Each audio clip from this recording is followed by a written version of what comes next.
Hello, and welcome to the Embrace Balance, Discover Joy podcast. I'm Amanda Butland, your host and intuitive life coach. Hello, and welcome to another episode of the Embrace Balance, Discover Joy podcast. Today, my special guest is Max Shapiro. Max, hi, thanks for being with me today. Thanks for having me. It's good to be here. Great. So I always like to start with a little icebreaker question. Can you share with us what activity or hobby brings you the most joy and why? What activity or hobby? Well, I would probably have to say jujitsu. I just came from a session, and it brings me a lot of joy because there's multiple reasons. Like one is there's physical contact. It's like rigorous physical contact, which we don't really have that much of in society today. And then just the relationships that you build with people. It's really fun. Obviously, you get a great workout as well, but that's honestly like lower down on the list of why I like it so much. It's just it's a great way to um, just build relationships, learn about yourself, and also like drain your battery. Like I find that I'm really chill when I'm doing jujitsu on a regular basis, and that helps in life. Yeah, that's awesome. It's interesting that you say that, right? Because you think of like rigorous physical activity, you don't really necessarily think of that, causing you to chill. When I think of like physical, a lot of physical activity, I think like pumped up, I think, more energy, but it sort of almost seems like the opposite. But I love that you mentioned that because you're right. Like it can like just help you expel a lot of that excess energy to get you to that chill place, right? Yeah, absolutely. Like uh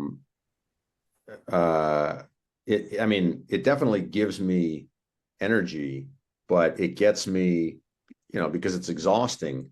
So it drains a lot of like excess and ego energy. And so, I don't overreact to stuff.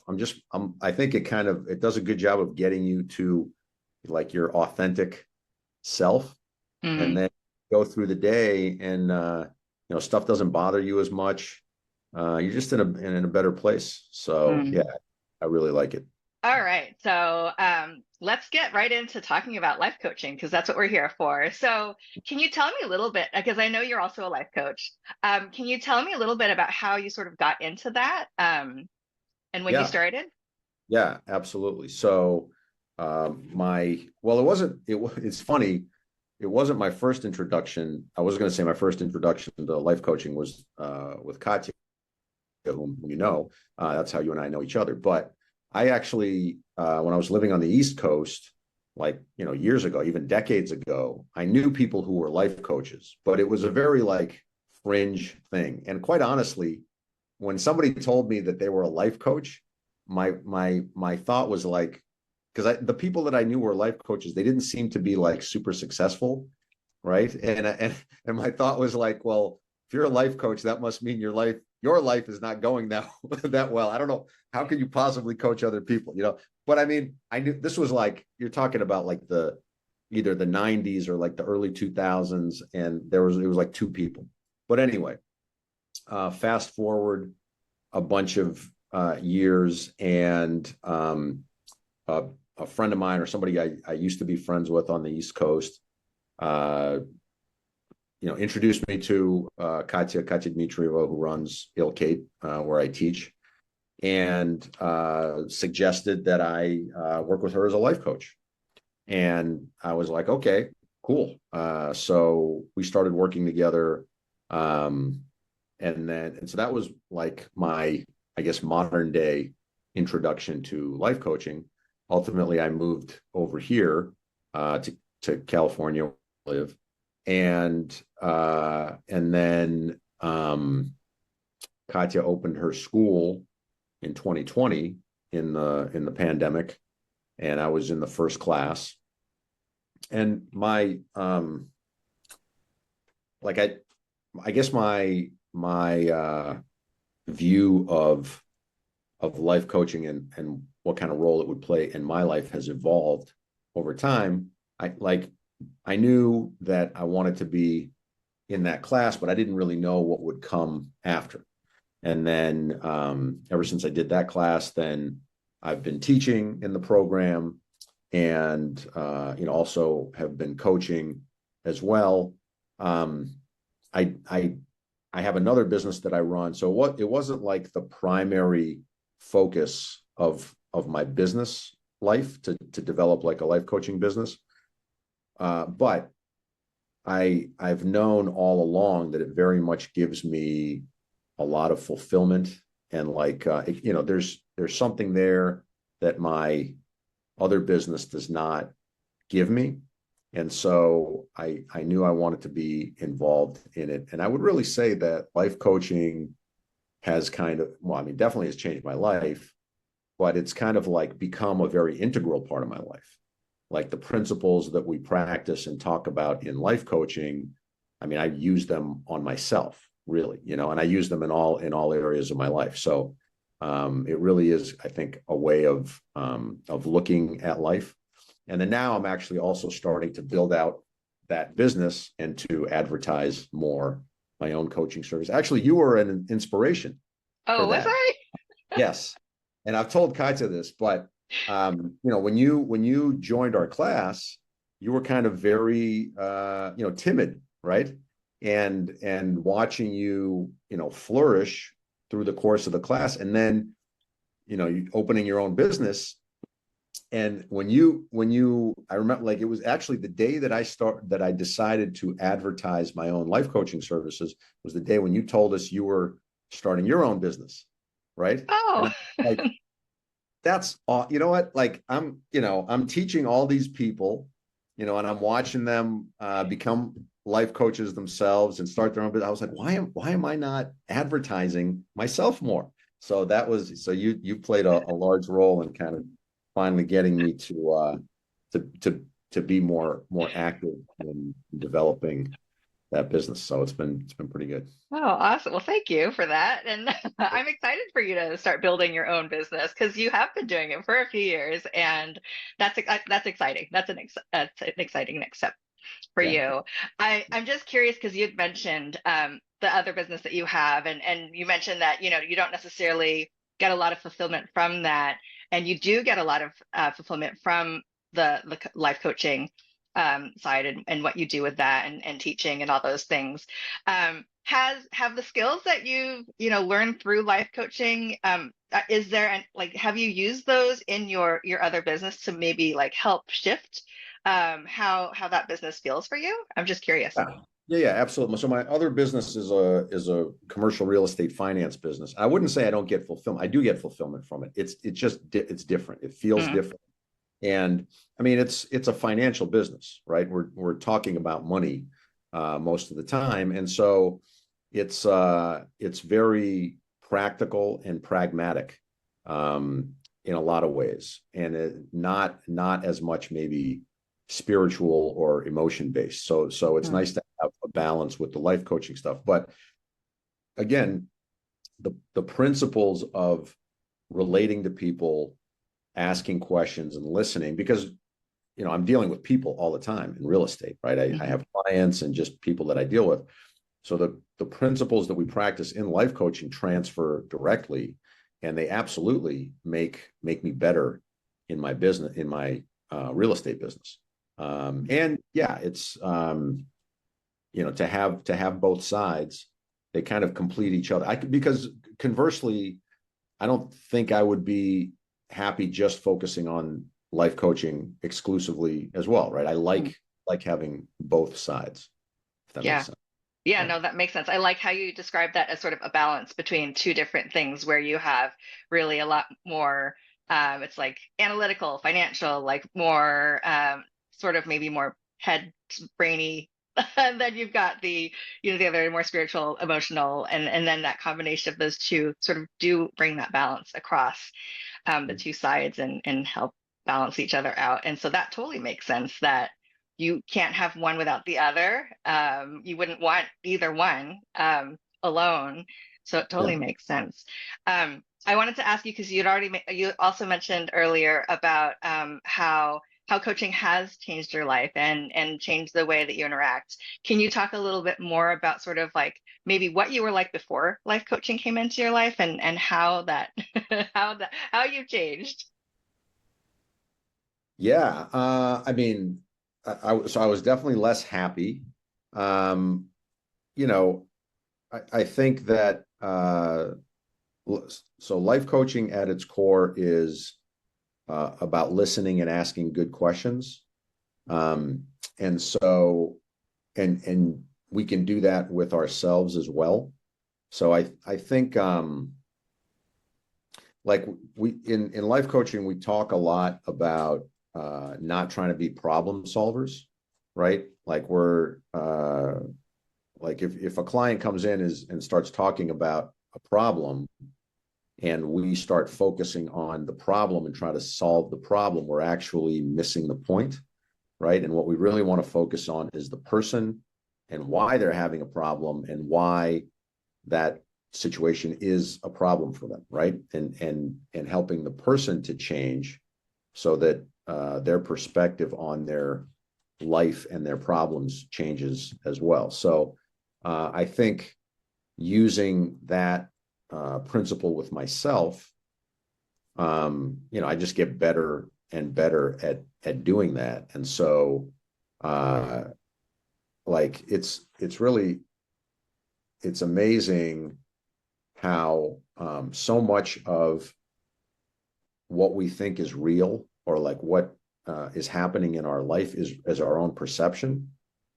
And when we change the perception, the outside scenario might not change at all, but our experience of it changes entirely. So I think that I mean, I think I probably coach myself more than I coach anybody else.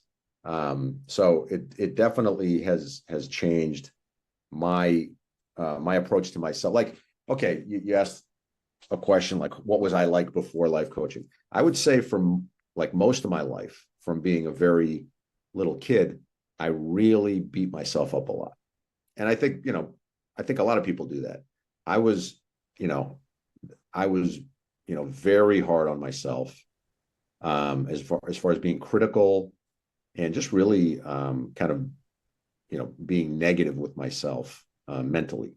And I would say the biggest change in my approach to myself over, say, like the last 7 or 8 years has been I've taken the focus of how I judge myself off of um, the exterior circumstances of my life, like the results of my effort, and I've put it primarily on my effort. And so I just got into the habit of asking myself, am I giving my best right in this moment? Even if it's not that good, even if like what I'm doing, the quality isn't great. If as long as I'm giving my best and trying to get better, then that's really what's important to me. And that's completely changed how I look at myself, how I talk to myself, how I think about myself, and how happy I am about myself, so how happy I am, about life. Mhm. So that's been a huge change. And then also just, having the ability to teach other people. I really like teaching. I think I'm good at it, but I get a lot of satisfaction from it. I love having the interaction with people and being able to impart something to them that helps them. I feel the same way about jujitsu, even though I haven't been doing that long. It's a great feeling to be in there and working with somebody who's maybe not as experienced as I am and showing them how to get better. And in real estate as well, I love teaching people. I basically just like helping other people make their lives better. And with coaching, with the school, I get to do that on a regular basis. Yeah, I love all of that what you shared, and I wanted to just pull out that one piece of that because there was a lot there, and it was all really great information. But really, well, actually, two things I wanted to pull out of what you said. The first one was just around that perspective shift, right? Around, the same thing that could be going on outside of you. If you change the way you see it, then nothing needs to have changed outside of you, but you see it differently. And just having that ability to see things in a different way can really change the way you feel about it, right? And I just love how you brought that up, because oftentimes people are always trying to control the environment around them and change the way things are operating outside of them and not looking internally. And it's really hard to find happiness that way, because I love what you said around how doing that work has given you a level of happiness that you didn't have before. Yeah, it's a process for sure. But every little bit makes a difference. Like I experienced a lot of depression in my life. I actually used to take medication for depression, which I don't anymore. That's a whole different topic we can go off on. But and I recently had kind of a breakthrough, like literally in the last maybe month or so. Because I woke up and I kind of was like, depression is kind of like a darkness that hangs over you.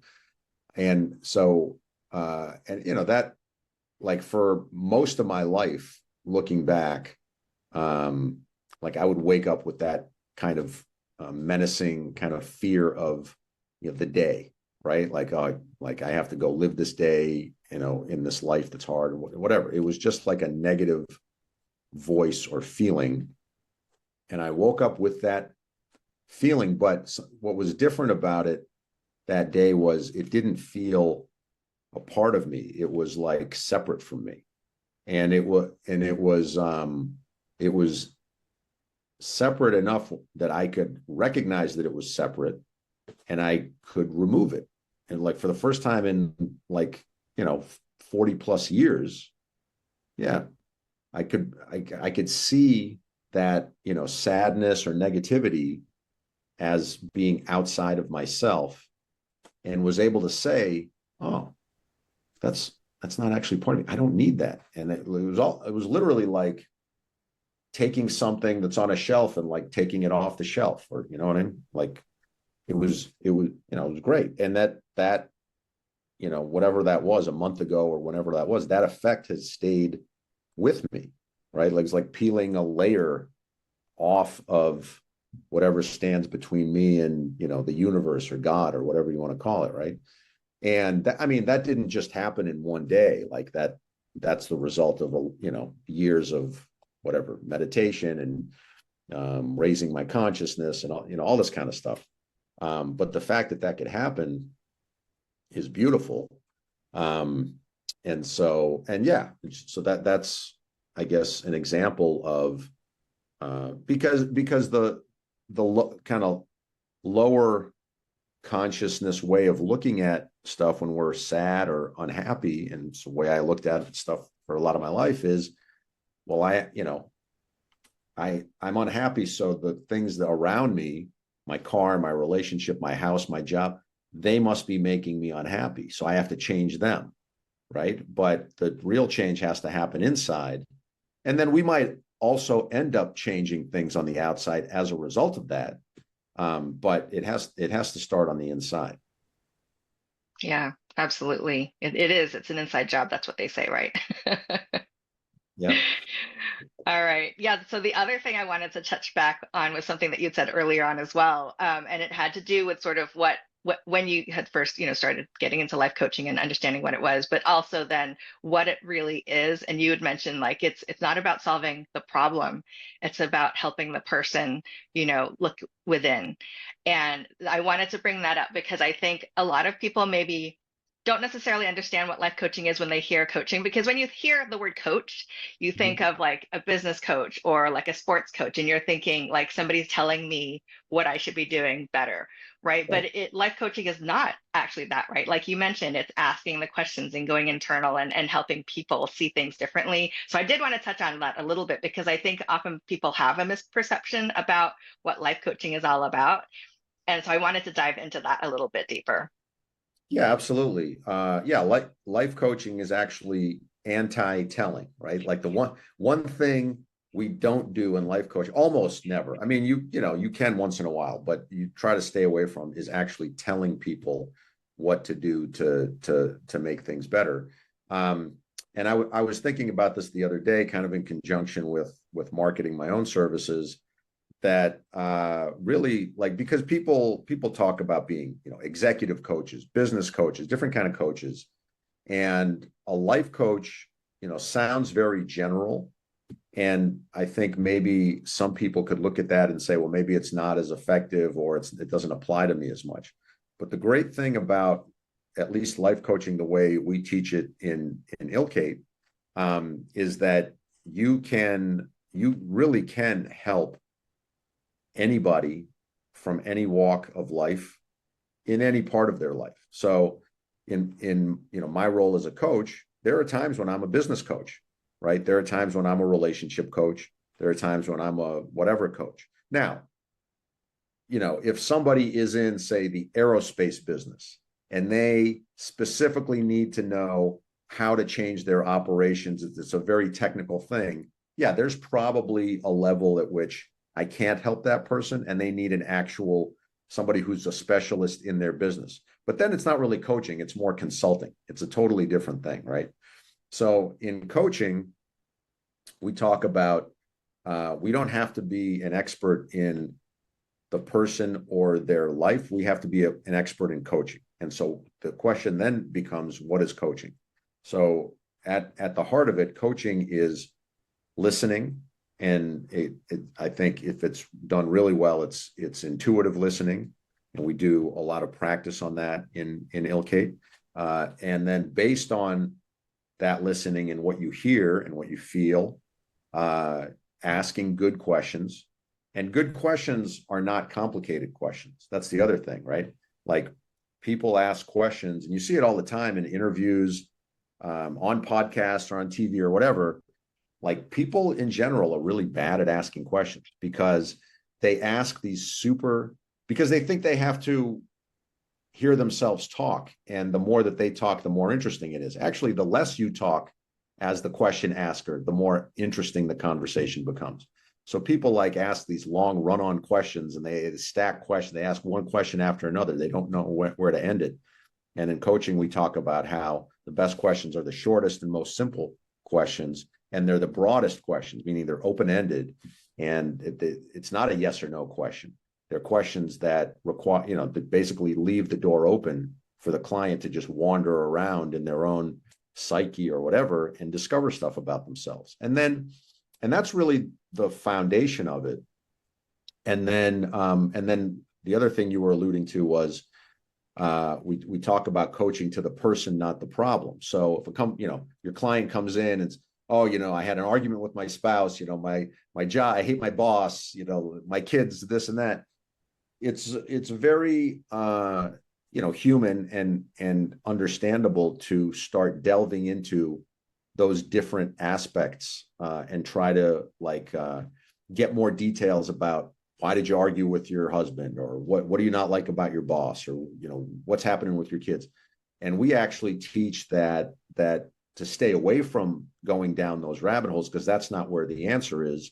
The answer lies in staying with the actual person who's sitting in front of you and asking questions not about the specific details of all those situations, but about their experience of those details, how they feel about them, why they're important, delving into that kind of stuff and helping the client figure out themselves and get a better understanding of why they're having the experience that they're having.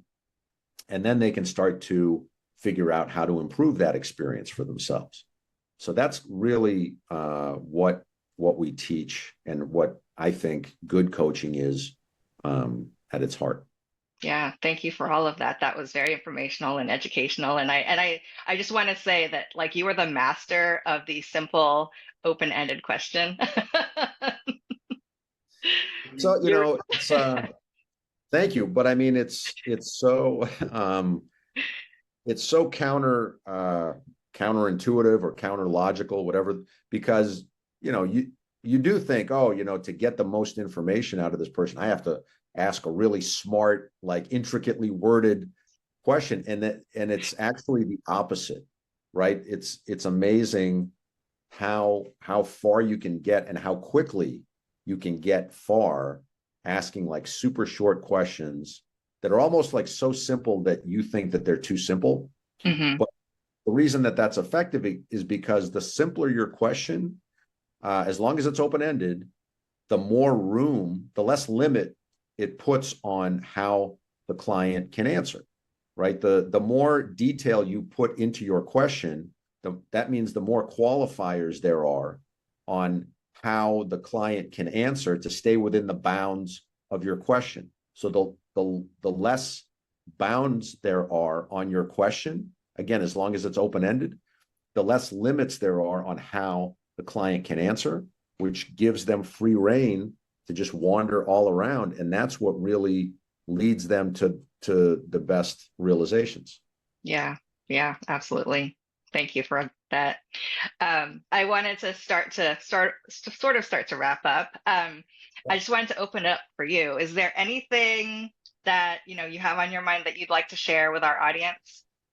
Yeah, I mean, I guess a bunch of stuff. I mean, so like as far as ILCATE is concerned, there's always I think there's a launch next week that we're doing, and then the next class is going to be in November. So for anybody who's interested in great life coach training, and I always say this about our program. Yeah, it is a life coach training program, but it's a really I think it's like a self-improvement and life transformation training or program disguised as a life coach training. Because like, quite frankly, even if you went through that program and never became a life coach, I still think it would change your life in really positive and fundamental ways. Oh So yeah, absolutely. yeah, because it changes how you look at yourself. It changes how you look at life. And we, kind of like in jujitsu, we get a lot of practical experience. You get a lot of one-on-one actual live coaching, both with the teachers and with your peers in the class. So I think that's one of the things that makes it really special. So that's happening. I'm going to be marketing my own life coaching services on my social media posts. So we finalized the marketing images. So that was really cool. And then my real estate, actually in my real estate business, I've been working with someone on a partnership. They approached me, and we're kind of beginning the process of what may end up being a merger between our two companies. So that's exciting. So yeah, there's a lot of stuff going on. Definitely feeling kind of more and more busy and excited about that. And like I used to work a W-2 job, and for most of my 20 years, whatever, most of my working life. And I would look at like entrepreneur. You hear that word entrepreneur? What does that even mean, right? And I would be like, oh, like what does this person even do? Because they would like they would talk about all these different things that they're doing. Like, don't you have like one job? Because that was my frame of reference in life. And I'm kind of excited because more and more I'm becoming an entrepreneur, right? And I'm doing these different things and going off in different different directions, but maybe like all the same direction, just different things going in the same direction. So I'm pretty excited. Yeah, excited for you. There's a lot going on, like you said, and I'm excited to see all those things happening and learning, hearing more about it as I follow, because I follow you on social media. So yeah. I appreciate it. Yeah. All right. So thank you so much again for being with me today. This has been a great conversation. Thank you for having me. I'm really excited for what you're doing. And, I think like one of the things that really stood out about you when you first came to the school was how smart you are. And it was like, it's been great to watch you kind of come into that, power, if you will, to realize that more and more about yourself and open up and start doing stuff like this. So congratulations and thanks for this opportunity. Thank you so much. Thanks. I invite you to subscribe to the Embrace Balance Discover Joy podcast and join our community. If you feel inspired by what you hear, please leave a review and share this podcast with others who might benefit. And remember, it's never too late to embrace balance and discover joy in your life. Stay tuned for our upcoming episodes filled with inspiring stories and valuable insights. Until next time, take care and be kind to yourself.